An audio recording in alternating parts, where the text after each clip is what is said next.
बहुत समय से सुनने में आ रहा कि उत्तर प्रदेश से गुंडे भाग गए हैं। या तो गुंडे मार दिए गए या गुंडे भाग गए हैं, और इसलिए बेहतर कानून व्यवस्था की बार बार दुहाई देते हुए सरकार खुद की पीठ थपथपाती है कि उत्तर प्रदेश में कानून का राज है, अब गुंडा राज ख़त्म हो गया। लेकिन समाचार पत्रों और कई न्यूज़ चैनलों से आए दिन कुछ न कुछ घटनाएं सुनते रहते हैं, किंतु अभी 2 दिन पहले एक घटना हमारे परिवार के साथ भी, मेरे पिता के साथ हुई है। तो मैंने इसलिए ये वीडियो बनाने का फ़ैसला किया ताकि पुलिस और थाने में कहीं भी कोई सुनवाई नहीं है। सारे प्रयास किए गए, आश्वासन भी दिया गया, लेकिन कुछ होता नहीं है। हकीकत कुछ और ही है। दरअसल अभी 4 अगस्त को हमारे पिता के ही भाई ने ज़मीन के विवाद में, क्योंकि वो ज़मीन हड़पना चाहता है, ज़मीन पर कब्ज़ा करना चाहता है, काफ़ी दबंग किस्म का इंसान है और उसने कई बार जानलेवा हमले किए हैं। इसी तरह का हमला 4 अगस्त को किया उसने। गांव से 2 किलोमीटर दूर खेत है, वहीं नदी का किनारा है, वहाँ उसने मोटे मोटे बांसों से हमारे पापा पे हमला किया। 4 लोगों के नाम पता हैं, जिनमें से FIR में भी नाम है, जिन्हें कि हमारे पापा जानते हैं। उसके अलावा कई 4-5 लोग ऐसे थे जिनको नहीं पहचानते। 8-9 गुंडों द्वारा जानलेवा हमला किया गया। जब मरणासन स्थिति हो गई, उसके बाद उन्हें लगा कि मर गया, तो उन्होंने नदी में फेंकने का प्रयास किया। लेकिन गांव की तरफ से किसी को आता देख उसे लगा कि ये देख लेंगे या जान लेंगे, तो उस दशा में वो सभी गुंडे छोड़ के भाग गए। पुलिस के पास फ़ोन किया गया तो पुलिस आई नहीं, क्यों स्थिति थाने तक जाने लायक नहीं थी। जैसे तैसे करके चौकी पे पहुँचे तो स्थिति ज़्यादा ख़राब थी, तो पुलिस की ही गाड़ी द्वारा हमारे पिता को थाने भेजा गया। पुलिस ही स्वयं लेके गई। हालत बेहद ख़राब थी। उसके बाद सौसैया हॉस्पिटल छिबरामऊ मेडिकल कराया गया। मेडिकल कराने के बाद पुलिस ने बताया कि कोई हाथ पैर टूटा नहीं है या कोई फ्रैक्चर नहीं हुआ, इसलिए धारा 323, 325 और 504 ही बन सकती है।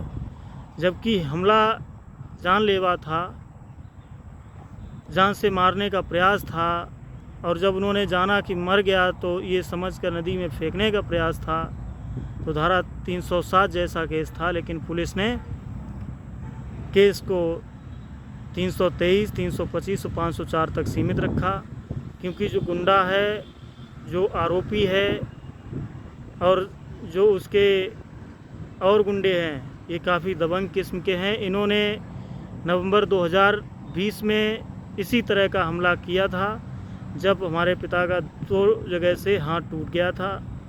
अक्टूबर 2021 में 2 अक्टूबर 2021 की भी घटना इसी तरह से है, तब भी कोई कार्रवाई नहीं हुई। आज तीसरी बार ये इस तरह का हमला हुआ है 4 अगस्त में।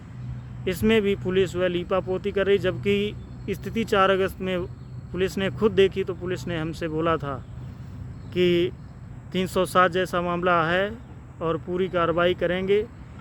लेकिन पुलिस ने विधायक छिबरामऊ अर्चना पांडे के दबाव में आकर, क्योंकि जो आरोपी है वो अर्चना पांडे का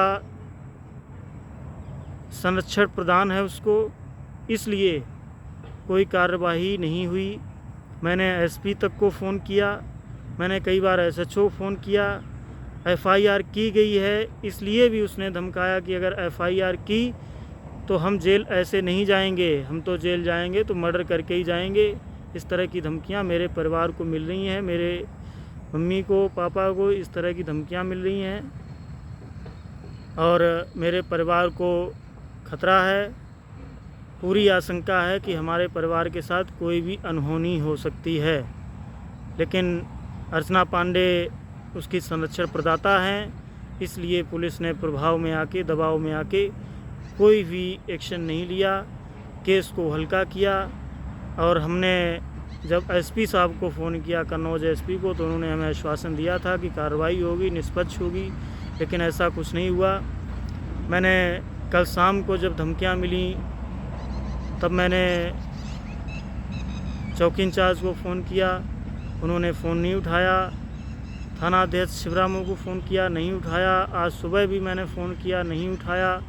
मैंने परेशान होकर 112 पे फ़ोन किया, क्योंकि 112 को पहले भी फ़ोन किया गया था। तो 112 के जो पुलिसकर्मी हैं वो डरे और सहमे हुए हैं। उन्होंने कहा भाई आपने FIR कर दी, इतना ही काफ़ी है। और जब चौकी की पुलिस कुछ नहीं कर सकती, थाना की पुलिस कुछ नहीं कर सकती, तो मैं क्या ही कर सकता हूँ। मेरे पास जो है इस चीज़ की रिकॉर्डिंग है। और अगर मेरी बात को यद्यपि कोई भी देख रहा हो, सुन रहा हो, तो मैं तो चाहूँगा कि वो इस मेरी तकलीफ़ को, जो वीडियो में मैं बोल रहा हूँ, ये सारी बातें पूर्ण रूप से सच हैं और इसको ज़्यादा से ज़्यादा लोगों में शेयर करें, सब्सक्राइब करें, ताकि ज़्यादा से ज़्यादा लोगों तक बात पहुँचे कि उत्तर प्रदेश में केवल ढिंढोरा पीटा जा रहा है, कानून का कोई राज नहीं है। सिर्फ़ और सिर्फ न्याय अगर मिलेगा तो जातिगत आधार पर, धर्म के आधार पर, या वो किस पार्टी का समर्थक है, इस आधार पे उसको न्याय मिल सकता है। अगर BJP के ख़िलाफ़ है कोई तो उसको न्याय नहीं मिलेगा। वो जात का यादव है तो उसको न्याय नहीं मिलेगा, वो जात का मुसलमान है तो उसको न्याय नहीं मिलेगा।